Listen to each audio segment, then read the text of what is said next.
In 1945, I think it was, I was one of the members of an organization called the American Youth for Democracy, which was an anti-fascist youth organization.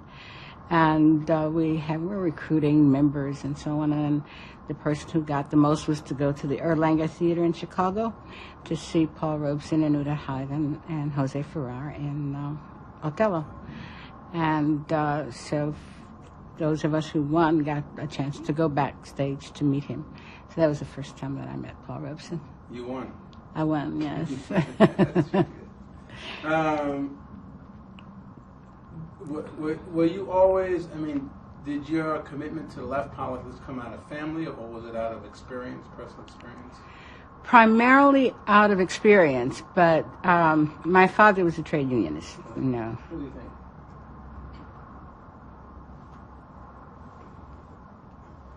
No pause. Pause and tape.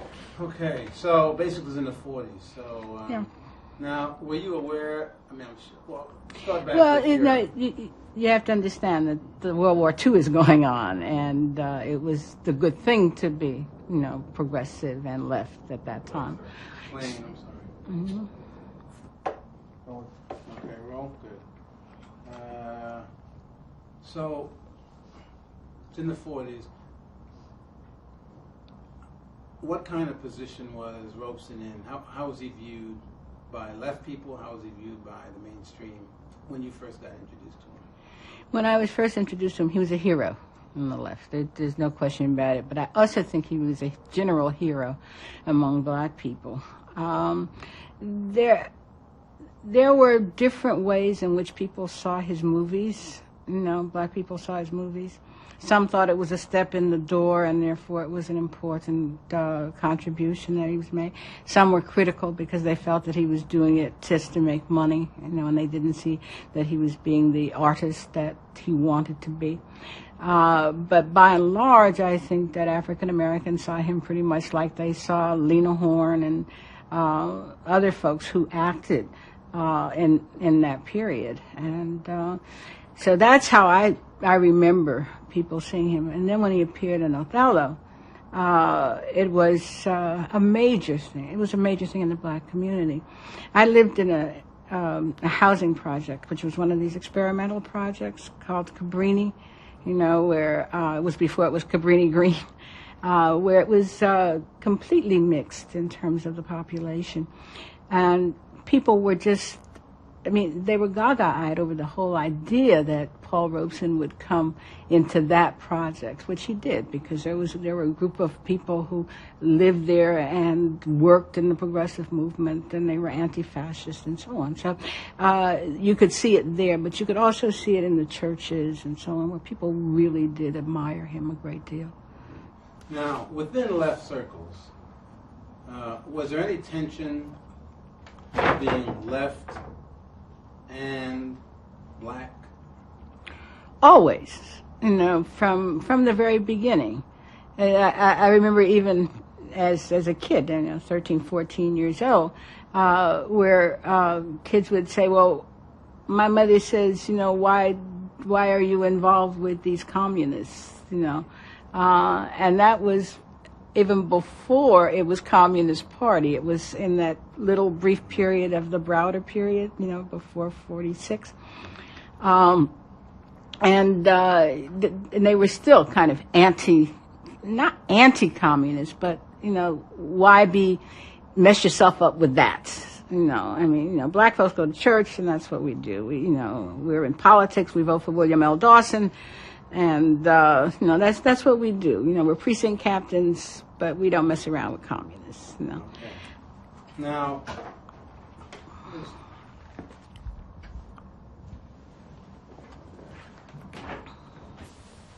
so now, what I notice is that a great deal of black intellectuals and artists are attracted to leftist politics, and particularly at that time, the Communist Party. Mm-hmm. Why do you think that is, or was? Well, I think there were two things. One, the commitment that the Communist Party had, like no other organization, no absolutely no other organization in the country had, including, I might add, black organizations did not have the commitment to the kinds of equality that the Communist Party talked about. Complete social, economic, cultural equality. And, nobody would just dare make that, including, those people who knew what had happened with the Scottsboro case. And people all over the country knew what had happened with the Scottsboro case. William L. Patterson and Louise Patterson lived in Chicago at the time that I lived there. And they had become very active in the Civil Rights Congress, had become a major organization then. And they could walk in any black community and people would, hello, Mr. Patterson. They knew who he was, and they respected him for it. And no amount of red baiting could take away that kind of dignity that he could carry. So I think that was the first thing, that this commitment to equality. The other was that Reds, or communists, were known to have among them people who had some influence in the cultural world. And they utilized that influence very often to help make it possible for people who were involved in the intellectual and artistic community to make their contributions there. And so there was there again was this question of equality, but an ability to show and tell, as it were, and not just talk about it, but to be able to put people in certain places where they could, utilize their artistic capabilities. Do you think, place Paul Robeson in that context, was he therefore a front man for the communists, or was he influenced by their ideals and ideas and therefore incorporated into his? Or was it mutual using? How did it play out, do you think? Well, from where I sat, and you have to understand I was quite young at that particular time, but as I grew older, I also saw a great deal of it. Paul Robeson was really influenced by the ideas and ideals, not just the ideas, but the ideals of communists, and people who were influenced themselves by communists who were not communists. For example, Langston Hughes. When Langston Hughes went to the Soviet Union, there were a whole number of black folks who went along with him.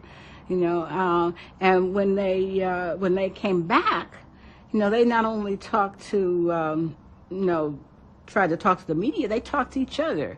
And they were all part of this new Harlem Renaissance, but a new black Renaissance throughout the country, I think. Again, this was during and after World War II that we're talking about, that I know about, where it was important for black people to continue to make that link between the double V, the V for victory over fascism and the V for victory over discrimination here at home, or Jim Crow as it was called. So that was an important time. So by 1948, you have to remember, this is a long time ago to a lot of people. For me, it was, I'm getting to be 18 in 1948. And Paul Robeson was the figure around the Henry Wallace campaign for president of the Progressive Party. And he was so dedicated to that campaign that was not a question of utilization in any way.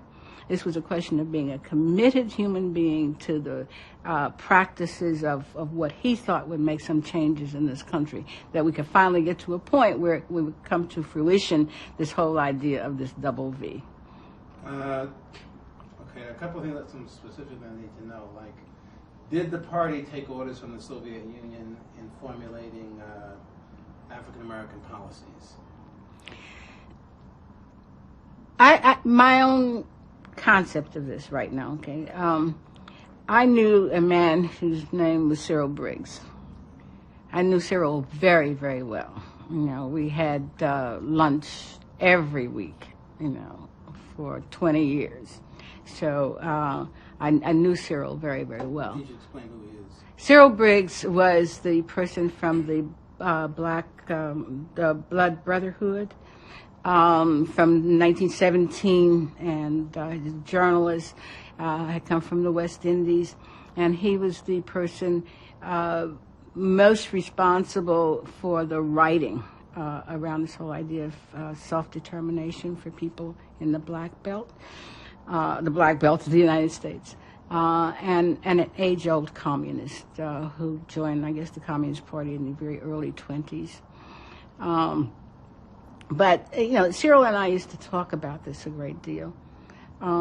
And he was extremely pro-Soviet. But the way Cyril talks about it is that in the Comintern, it was the African-American communists who pushed this question of the national question, seeing the similarities of the national question that had been talked about by Lenin, in imperialism and in state and revolution. The importance of this, what he considered the national question, to the development of democracy in the United States.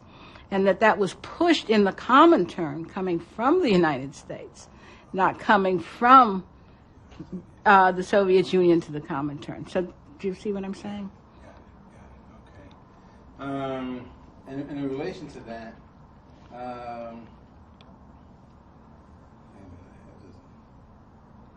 did Robeson take part in, or did he influence party leaders? Did he influence policy decisions? And if so, to what extent? Let me tell you something. In 1957, I became a member of the National Committee of the Communist Party. So that's quite a while ago. I never in the whole history of my being in that position saw Paul Robeson at a meeting of the Communist Party. Ever. He came to meetings that were sponsored by the Communist Party. For example, at a meeting, I think at Carnegie Hall, he came as a guest speaker, but so did a whole number of other people come to such meetings. So I never knew Paul Robeson as a communist, as a member of the Communist Party.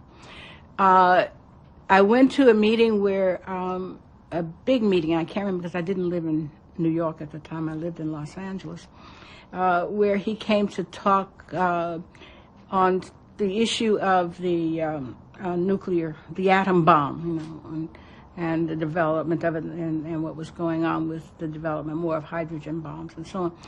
And he talked about the importance of black-white unity, which was something that he pushed a great deal wherever he spoke. And he spoke about that in terms of the importance of human beings to human beings, and why it was so important to bring about any kind of real concept of equality, that this had to be grasped by people.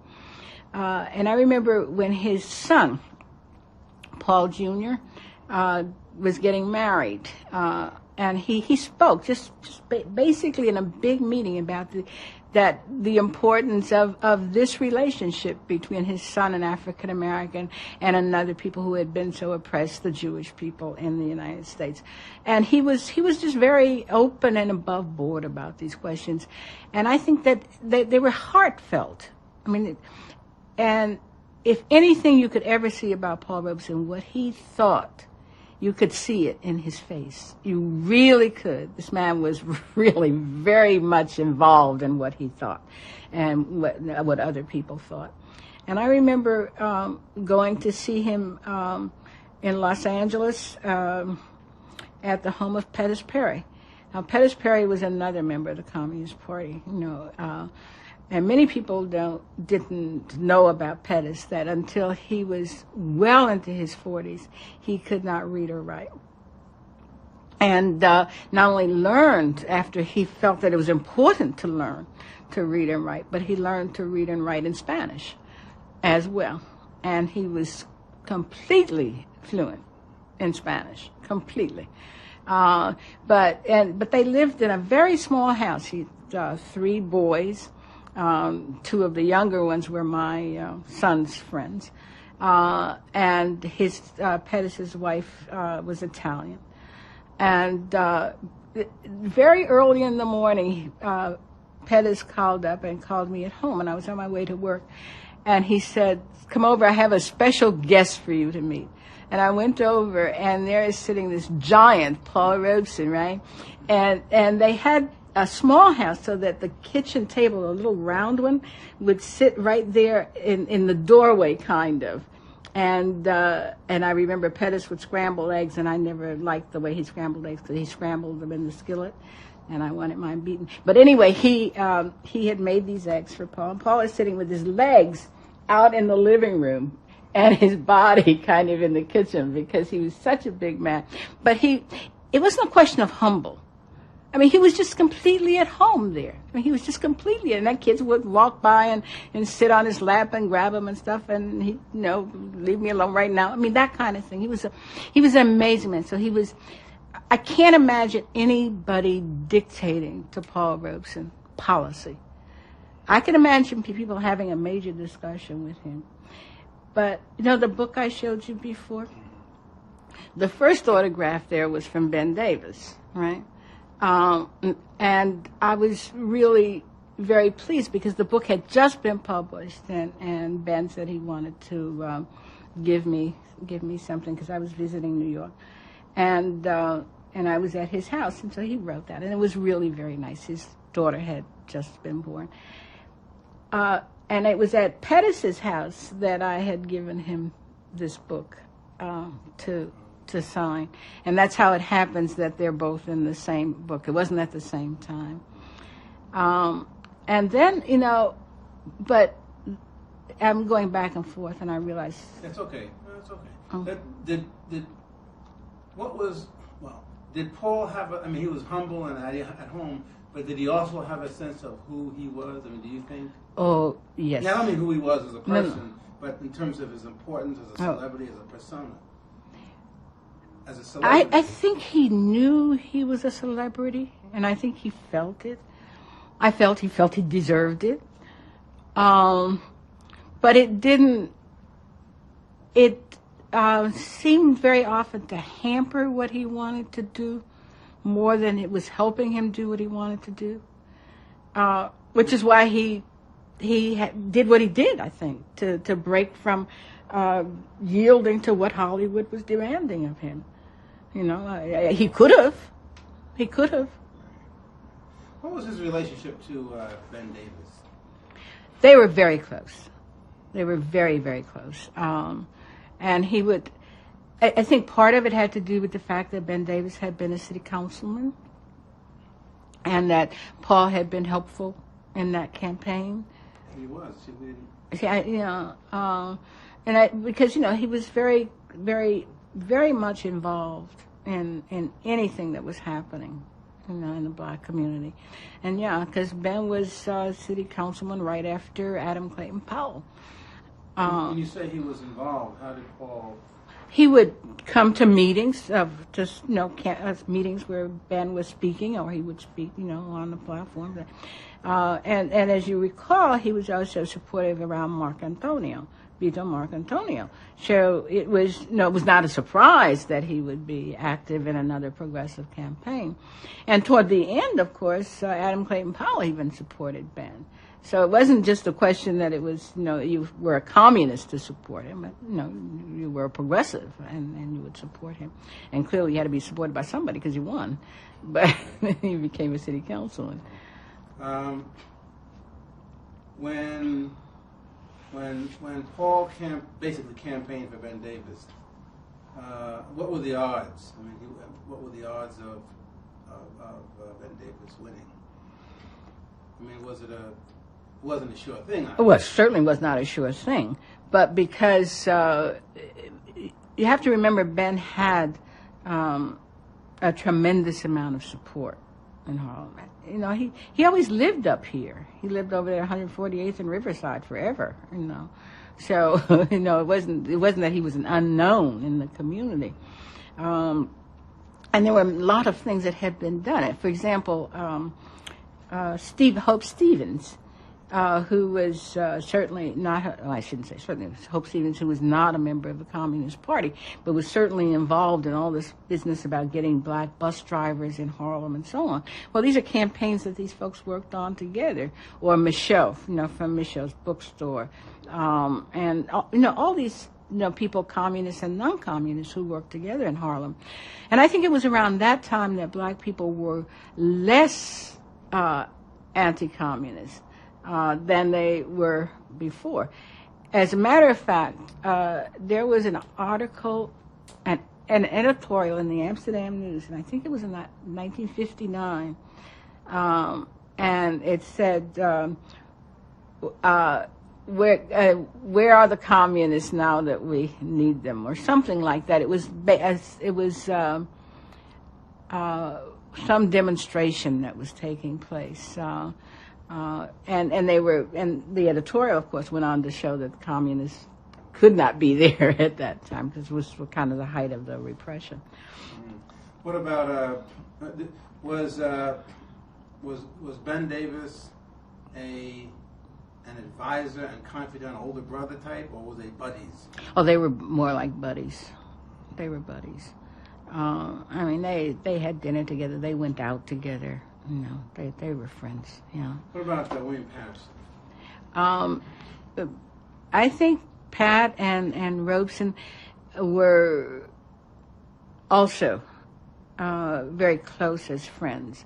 Pretty much like I would imagine, just like today, Ossie Davis is very close with, he was at Louise Patterson's birthday party, last night. And I think that it's that people are generally, when they get to know each other in struggle, but also that is included in a genuine getting to know each other, that people become very close friends. It's not just a political relationship. Yeah, the thing that it's been coming to realize actually, that number one, Robeson was a real pop star celebrity. I mean, he was, the Michael Jackson, not Michael, but he was a pop star. Oh, yeah. And it was as if Michael Jackson and Malcolm melded in a way. Mm-hmm. I mean, in a certain kind of way.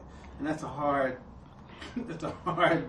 But I think that if you put that together, though, with the people at that time, who were, the Sidney Poitiers and the Harry Belafontes and so on. These are the people who were around and who worshipped Paul, so that you would get to, get that feeling from them. What were how much influence did rank and file black people, black communists, how much influence did they have on party decisions? I mean, black rank and file people have on party decisions. Oh, lots. Yeah. Well, let me put it this way. There were a number of black people who were active in their unions, particularly UAW, United States Steel, U.S. Steel unions, My Mill and Smelter, Food and Tobacco, United Shoe Workers. These are some I know firsthand because I worked, with them. All of these people were involved very much in terms of their union activity. And as you know, trade union activity was a tremendous amount of the work of the Communist Party, the policy work and so on. And the whole concept of black and white unite was based on black and white workers uniting, because that was the way to beat the boss. And in many ways, you had a series of organizing drives in the South, which meant that people like... Oh, I'm sorry, we got to stop. Okay. Okay, what was the question? It was... It just flew out of my mind. About the influence of rank and file. Oh, rank and file. Right. Miranda Smith was an organizer in North Carolina, and the tobacco workers. And Miranda Smith had a tremendous impact on the party. And she was a rank and file member of the party. I mean, in other words, she was not a member of the National Committee. She was not on the political bureau or anything like that. Then there was people like James Jackson, who who was at one time rank and file. You have people like in Detroit, a guy named Lee Kane from UAW, who, finally did become a member of the leadership, but at first was a regular rank and file member. I can just name folks like that throughout the country. But was this because of their force of individual personality, or was there a structure that allowed them to input? Let me say. Also, I guess what I'm getting at is, number one, was there a structure for them to express themselves and to push policy? But also, did the cultural divide of just black and white culture get in the way of that, even in the culture? Well, in the party, from the time that I know about, and that's I joined the party in 1946, there was first called the Black Liberation Commission, and then it was later on called Commission on African American Affairs or something like that, and later on just called the African American Commission, which that did not necessarily mean that it was all black, but it was certainly primarily black, and in some places it might have been even all black. But it was that made policy, at least suggested the policy that was to be adopted by the National Committee and the National Convention. And so you would have the resolution, for example, coming from the Black Liberation Commission that would be submitted to the National Convention for debate. And it would go into pre-convention discussion, and then after that, and there were differences. Very often there were differences. As a matter of fact, that's how the change came about on the question of self-determination in the Black Belt. And that was a long discussion that went on from the 40s to 1959, I believe, when the party finally discarded the nationhood theory. Okay, now this may be a loaded question because it sort of follows, and it may not be a question. But what were the major areas of conflict between black and white party leaders? You see what I mean? It's a tricky question, but between party leaders, black and white. Between black and white. Black and white party members, I guess. Black and white. But influential party members. Well, I think there has always been, and still does exist in the left, that question of class or race, or class and race. There's always been this problem. The reason that there are more black folks, probably even today, although I'm not sure of that since I'm not in the party any longer, but people who at least consider themselves coming from that party reference, which I still do, are people who say that class, race, and gender are important issues to be seen as one thing, and that you cannot achieve one without the other, the equality of one without the other. And you certainly cannot achieve class rule without all three of those things, working class rule without all those things. And so the differences then in the party were, and probably still are, and I know in my organization, the committees of correspondence, they certainly do exist, between the weight that you put on the struggle against racism at a given moment, and how far out do you go? Example. Change. Black people who aren't in the party deal with them. Black people who are in the party, or at least affiliated with it, and then white. See, are there three different? So that's where I'm going. Okay. Roll. Go ahead. All right. For example, let's take affirmative action. Affirmative action. The biggest fight for affirmative action began with Kaiser Steel and in U.S. Let me ask you a question. Mm-hmm. Can you give an example that was connected to Robeson to illustrate this? Because it would help the film. If you can, it's okay. I'll try. Hold on. Let me think about it. No, we'll think about it.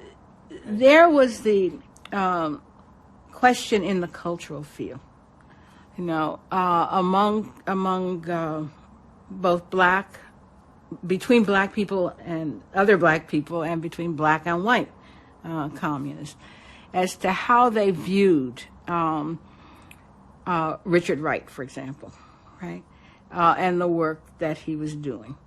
Now, but I say the differences were among black people themselves, but also between black and white. But where Paul was concerned, my recollection is, and my understanding of it is, that he did not involve himself in those battles. I don't know why. I really don't know why. I could surmise why. That the way he felt about black and white, the importance of this issue, was too important to him to go away from. But the other reason was that the differences that he might have had with some of his black cultural friends, if he had those differences, he did not also want to go on the side that would seem opposed to them.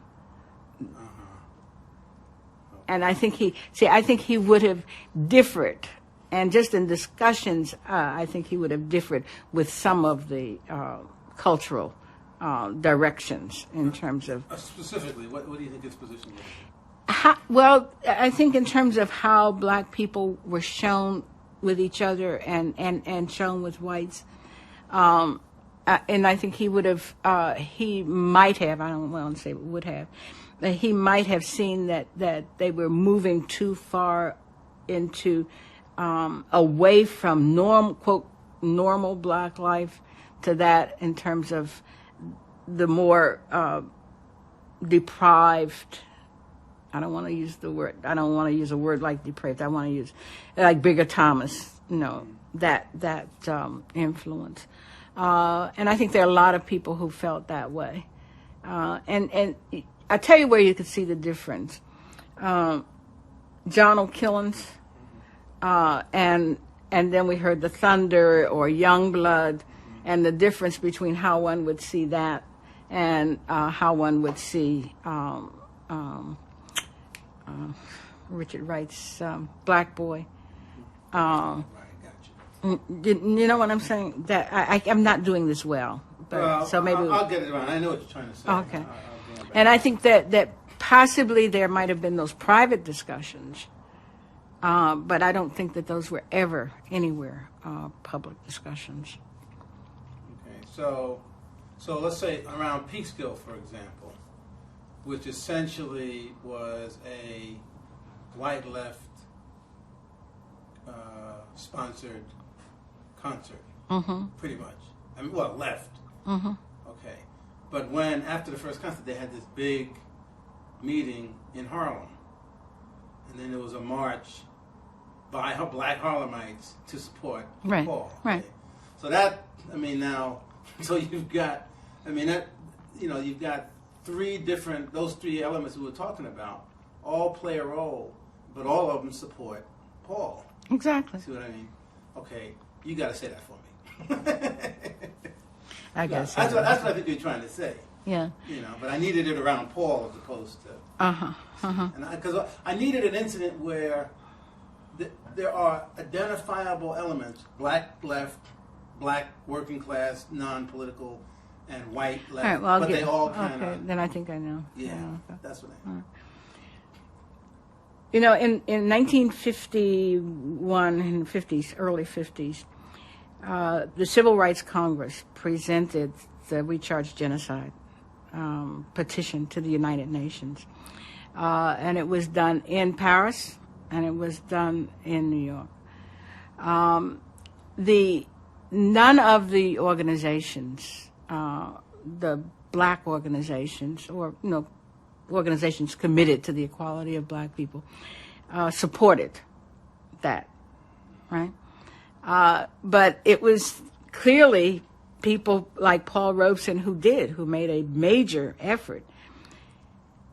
When Paul Robeson came back from Paris, and when he went into the black community, you couldn't get into the church. when he came back to give a report on it. You could not get into the church, right? So, because when they, or I'll give another example, in the Stockholm Peace Appeal, which was mainly being done by Du Bois, Paul Robeson took a position on that, and black organizations per se did not take a position on nuclear war. And generally the leadership in black organizations have been hesitant to take positions on international questions of war and peace. Maybe in terms of third world or Africa or, those questions they'll take a position, but not in terms of war and peace. And they still don't too much. I know there was some around Iraq, but very little.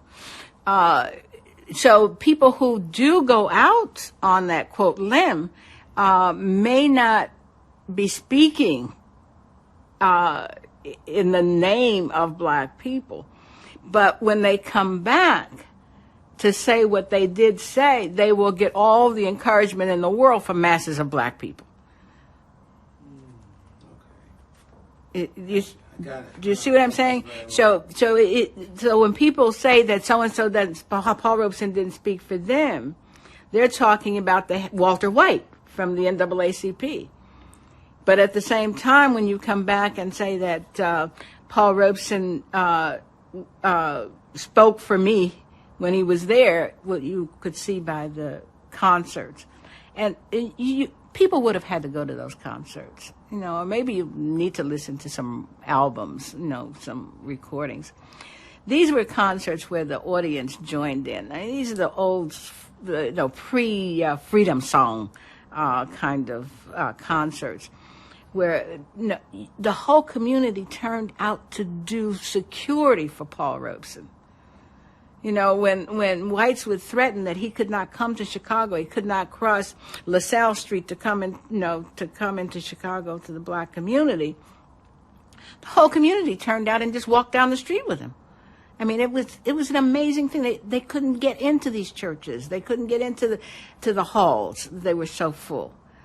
And they did not do that for just generally. I mean, for example, people love Marian Anderson, but you didn't see black people turning out in droves to go hear Marian Anderson.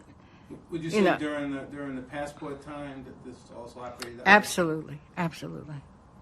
And although I don't recall a lot of written stuff, I mean, the Chicago Defender had a lot of stuff. I'm sure the Amsterdam did.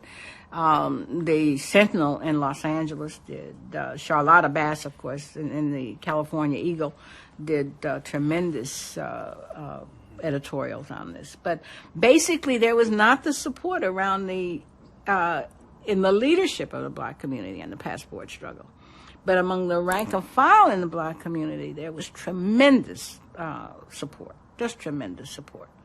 And you could see it. I mean, it's not something that you make up. I mean, you could see that.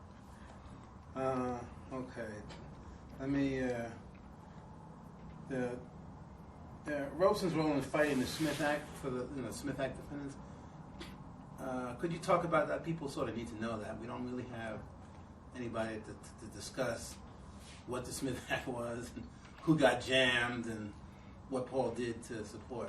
And we've seen one picture where Alpheus Hutton's coming down the stairs and he's there, but so what was that about, basically? Well, I remember coming to New York, I think the first time in 47, 48, and they were already starting some of the arrests around Eugene Dennis had been arrested and or at least had been indicted. Ben Davis had already been indicted. So explain what they're arrested for. Well, the Smith Act was a law that had been put on the books that said that that the communists essentially were guilty of attempting to overthrow the government of the United States by force and violence. That was basically what it was. And so anybody who belonged, anybody who taught the overthrow of the government could be jailed. And so they were saying that the leadership of the Communist Party taught the overthrow of the government. And so all communists will say immediately that they were put in jail for what they thought, not anything that they did, because no communist was ever convicted, one, of teaching the forceful overthrow of the government. That was one. But secondly, no communist was ever caught, indicted or anything in terms of any terrorist activity or anything like that. So it was clearly a time when there was an attempt to take over the country by the right wing, and the Smith Act represented what the right wing would now try to put into policy now. And now when was this? This was in the 50s? Late 40s, early 50s. Okay.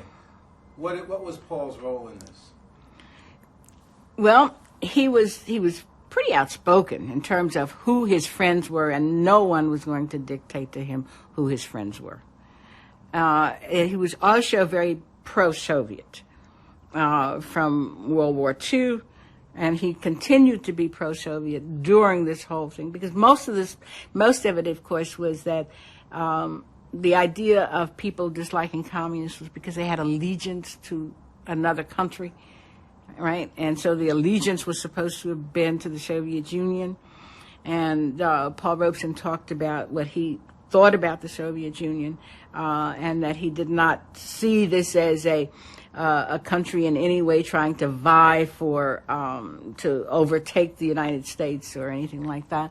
And certainly that his friends were not talking about overthrowing the government, and that was not where he was coming from. And he was not going to let the government dictate to him with whom he could be friends and those that he had to hate. And he would not permit that. And that was his position. That was his position in his book. That was his position in terms of where he spoke. I visited him very briefly. I was in England in 1960. And he was appearing at the Royal Hall with the Welsh choir.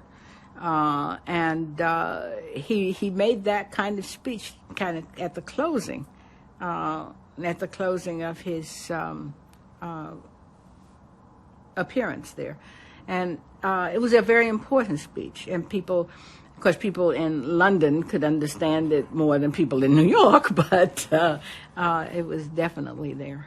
I gotta ask you this: do you believe Gus Hall's recent statement that Robeson was a card-carrying member of the CP? It was in the paper. I saw that in the paper, and I must say that I was extremely disappointed in Gus Hall and the Communist Party for saying that. Two reasons. One, I don't know of there's nothing to me that points to any idea that Paul Robeson was a member of the Communist Party. Sympathetic to, friends with, supportive of, all those things. But my feeling is that Paul Robeson was who Paul Robeson was. He wrote, he spoke, he sang, he acted, and never did he say he was a member of the Communist Party. But let us say that somehow or other they think he was. Then why wouldn't it have been like Du Bois? Well, Du Bois joined the Communist Party. He was 90-something years old, and he joined the Communist Party. He decided that was the time. Now, when Paul Robeson became ill, and why wouldn't he have said, well, in my last days, I'm a communist, I've been a communist. But he didn't say that. He never said anything like that. And there are tapes that I'm sure you've all heard of when he spoke to the gathering when he was ill. And he never came anywhere near saying that. And he would have. Paul Robeson was an honest man. If he stood up the way he stood up about the Soviet Union, don't you think he would have said, and I'm a member of the Communist Party and I'm proud of it? And there's no way he would not have done that.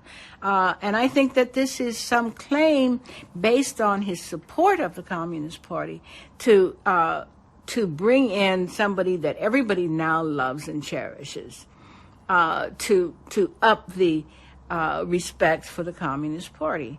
And respect is not won that way. Respect is won by what you do, not based on who you know. We need this too. Also, What was the importance of the Civil Rights Congress, and what was the CP's role, and what was the Robeson's role in its development? In the development, I'm not sure Robeson's role. I know what happened during the struggle.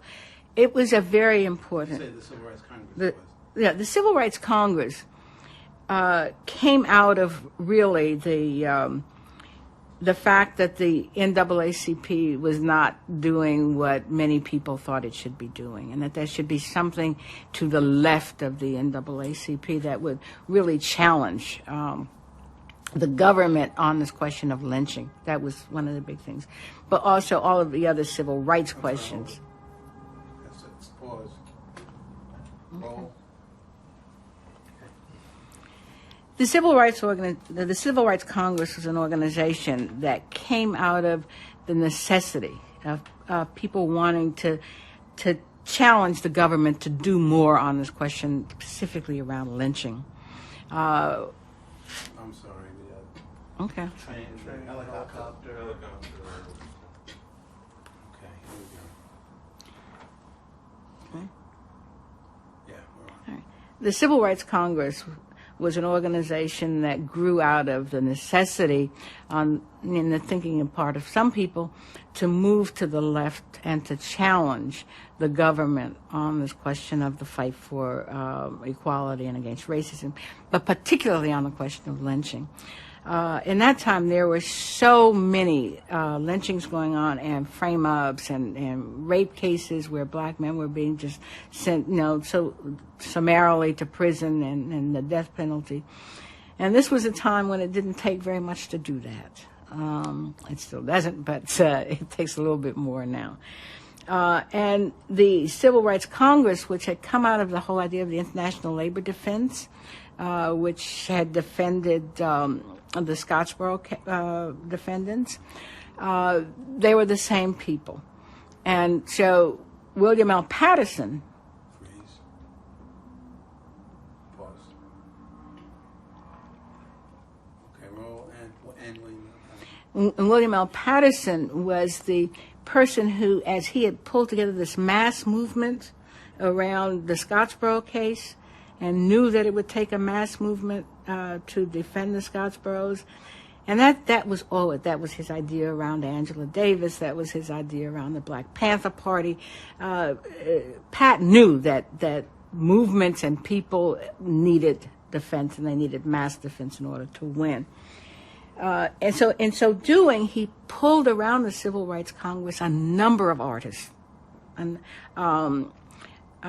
including Decca Truehalf, who she wrote Jessica Mitford, right? Who the High Cost of Funerals, and then a couple of other books, and it pulled those kinds of people, writers, lawyers, and artists around the Civil Rights Congress. And they were all really very dedicated, and not only dedicated, but they happened to be people who were extremely skillful in whatever it was that they did. Whether they were artists, they were very well known and performed very well. And again, this is a place where Ossie Davis was very, very helpful. People like Viney Burroughs and Rosa Gee, who was writing and still is at that time. People who came around the movement. Langston Hughes was around the Civil Rights Congress, and he just was able to pull in so many of these artists. So Robeson was one of these people who more than most was very helpful in doing concerts and attending mass meetings, whatever it was necessary to do. He was there. And, we mentioned the CP's role in it, because those people. Well, William L. Patterson was a well-known member of the CP, and under the Smith Act, he was one of those who went to jail. But other members of the Communist Party were also active in the Civil Rights Congress. The thing that when you were talking about the differences and how each plays out, I mean, try to run try to critique the Peekskill incident, the way I ran it before. Just try to feed that back to me about how that one incident triggered off reactions in 3 different sectors, but still they were around Paul. Well, there was this major gathering which was planned in Peekskill, pretty much like eventually the gathering that took place in Toronto. On the Peace Bridge between the United States and Canada, and to kind of bring that kind of an event to a place in Westchester, a place that was pretty much outside of the big city, but still a city, and to bring Paul Robeson to Westchester. Well, he's not Westchester, I think it must be Putnam County, but in that area. And these were mainly people who had been veterans in World War II, from World War II, people who had been in the Spanish Civil War, and wanted to take Paul Robeson and have him meet and sing to these people. And that was the whole idea, a whole peace effort on the part of Paul Robeson. But what happened was, of course, there was a greeting by the fascists of Peekskill that endangered the life of Paul Robeson. And so the people who were there, of course, did everything to protect Paul Robeson's life. There were a number of African Americans who went with Paul to that event. But the event was mainly, there's no question about it, was mainly white. But the attack on Paul Robeson was one that drew the ire of black people because they knew Paul. I mean, they had been with Paul in Harlem. They had been, with Paul in all of these things in terms of, the issues of black people, concern to black people. And therefore, the fact that he would be so attacked by such racism in New York, I think drew not only the ire, but once it drew the ire, it drew the support, the open support. And so that you had all of these people then come together in pretty much, if you recall, the same way that, black people didn't do a lot about Africa. But, when Nkrumah came to the United Nations, all of a sudden there was this tremendous response on the part of Harlem. I mean, this turnout. Or the first time when Fidel came here, Fidel Castro came here and went to the Teresa, this tremendous turnout. And then the second time he came here recently and went to Abyssinia, and you couldn't get within blocks because there were so many African Americans. And I think that basically it's kind of it's inherent, that we as black people realize that there are friends and there are people who are just people. And maybe the teenagers will turn out for, a music star. But when it comes to people who speak in our interests, we seem to turn out in a different way. We turn out in a different way, and we say in our numbers there's a different composition. They're young and old, and those people come out and say, I knew Paul Robeson when, and there are those who came out and I just found out about Paul Robeson. I mean, there are those kinds of people who will turn out. In this particular case, what was the event in which black people turned out? I know there was a mass meeting that night, but you could mention that. I wasn't in New York, so I don't know. It was a big. But everybody talks about it. Yeah. There was a huge meeting. As a matter of fact, we might be able to just run and find out where this meeting was. Okay, one last thing. Given his incredible life in general, and given his participation in left politics, worldwide, what do you think the legacy is, and what do you think lessons there are from him? I mean, cautionary lessons and celebratory lessons. Well, he kind of speaks it himself, and in the closing of the book, the artist has to make up his or her mind, which side you're on, whether you're on the side of good and the people, or whether you tend not to want to take a side. And I've made my stand. I think he says that, but also, I think the legacy is that there is more to life than making money. There is more to life than being able to act upon your own talent and to become well known. There is more to life than just raising a family. And because there is more to life than that we should be obligated to do more about life. I think that Paul Robeson speaks volumes to the whole question of the need to struggle against racism, that it is not something that you can accept, and that you cannot accept it, especially if you're black, and you should not accept it if you're white. That this is a major question for this country, and I think his struggle and the way in which he struggled was one that involved all of humankind, and I think he had a feeling for all of humankind, and that his legacy to me would be that it is not only important but imperative that we are able to unite our people to go to a better life, to a better way of life, and that means that people have a right to earn a living, and they have a right to live in peace and security. I think that's what his legacy would be. I got pretty much questions answered. Is there anything you want to say generally? I mean, you thought I might have missed, or you think it's important, or? I can't. I know my man wants Issa Davis' telephone number, but other than that. I have just two short questions. One, we've heard of the radical left and a lot of members of the party had a kind of militant atheism.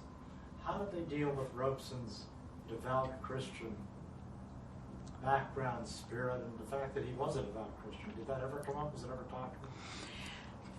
I don't think it was, mainly because, again, a difference with the Communist Party and some other groups on the left. I'm sorry. Yeah. Pause, please. Okay. That, materialism is a theoretical concept. And communists accept materialism as their way of thinking and a method. But it does not mean that religious people don't have a right to be in that mix. And so communists have always accepted in their great numbers. The Red Dean of Canterbury. They have always accepted in their midst, religious people. So I don't think that was a big problem. One last thing. Did Angela Davis ever meet Robeson, and was there any mentor-like thing, or did she ever speak about? Hold here. Roll sound, roll camera. Could you mention the first question and the answer again about the religion and the supposed conflict? Well, communists speak, especially those in the Communist Party, speak in the question of materialism as rock bottom in its theory. That it does not believe in, a spirit and all those kinds of things. However, there's never been a situation where religious people were not accepted, with full equality by communists, also as members of the Communist Party. And the one person that comes to mind, I think that everybody knows, is the Red Dean of Canterbury. The man who's a communist and a bishop in the Episcopalian Church, the Church of England, as a matter of fact. Okay, well, was the other person? Angela. I cannot point to times when Angela Davis might have known Robeson. I know that she did. Angela was at the Free University of Berlin, and she was also at the Sorbonne at times when Robeson visited those places. I don't know exactly when or where. I do know that when Paul Robeson was home and Harry Belafonte and a number of people did this welcome home tribute to him, Angela was one of those people who spoke at that show. And I somewhere in my papers, because she was already out of out of jail by then. That somewhere in my papers, I think I have the speech that she gave, but I don't know exactly where that is.